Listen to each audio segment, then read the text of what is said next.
தான் பாயக்கூடிய கோசலை நாடு அயோத்தி நகரம் அதை சார்ந்த பகுதிகளுக்கு மட்டும் அது பயிர் செழிப்பதற்கோ மக்களுடைய வாழ்வாதாரத்துக்கு உதவுவதோடு மட்டும் நிறுத்தி கொள்ளாமல் எங்கேயோ பே ஆஃப் பெங்காலில் கல்கட்டா தாண்டி இருக்கக்கூடிய வங்காள வீடுகள் இருக்கக்கூடிய மீன்கள் என்ன பண்ணு யோசிச்சு தான் அது சாப்பாட்டுக்கு.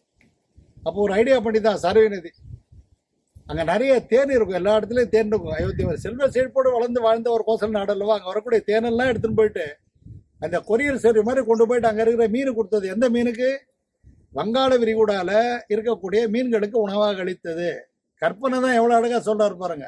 முதல்ல என்னென்ன மாதிரி தேன்லாம் இருக்குன்னு பாருங்கண்ணா கோசல் நாட்டில்.